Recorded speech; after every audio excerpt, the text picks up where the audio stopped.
Equipment maintenance is essential to keep our musical instruments properly working. One of the most crucial mechanical elements in wind instrument playing is the smooth and reliable action of our pistons, rotors, and keys. Correctly maintained, pistons, rotors, and keys will increase a performer's confidence in their equipment, allowing the freedom to focus on the musical message instead of the instrument's mechanical movements. In this video, I will show you how to clean and oil your piston valves correctly and effectively.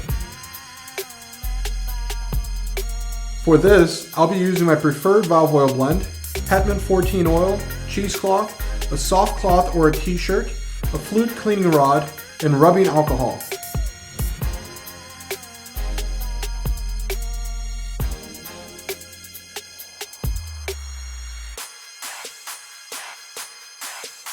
First, let's remove the valve, the spring, and the rear cap to expose the inner valve casing fully.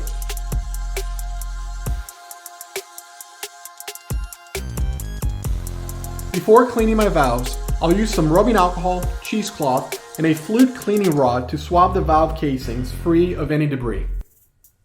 We'll first need to prepare our cleaning supplies by passing a piece of the cheesecloth through the opening of the cleaning rod and wrapping it around several times to create a bunch that's a similar diameter to the valve casing.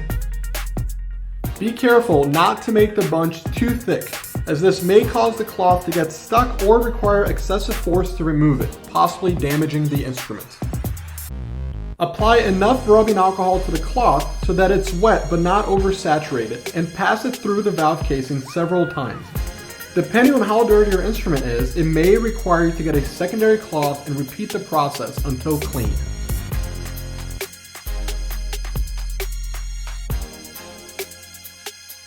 The cheesecloth, t-shirt, or another soft cloth along with the rubbing alcohol should also be used to wipe the pistons clean of dirt, plaque, and other previously used oils.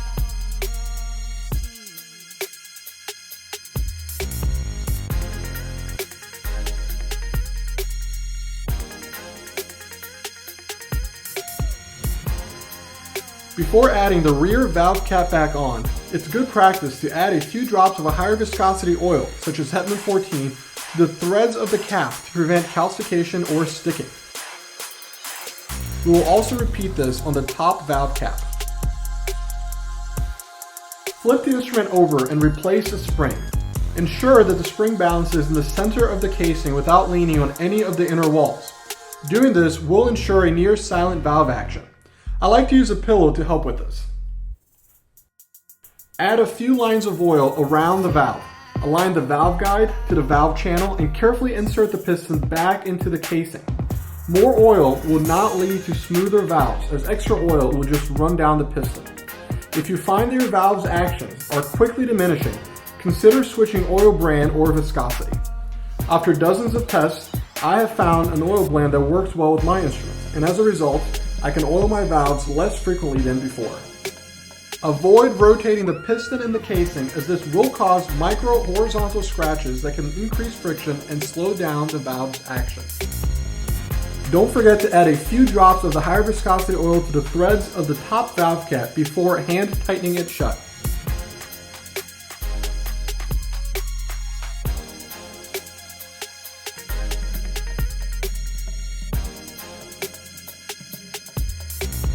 There are dozens of variables that will impact the frequency or extent of your maintenance routine. I generally clean my valve casings once a month and oil my valves as needed. There are few worse performance feelings than wondering if your valves will come back up. A little attention today will increase your equipment confidence and overall performance tomorrow.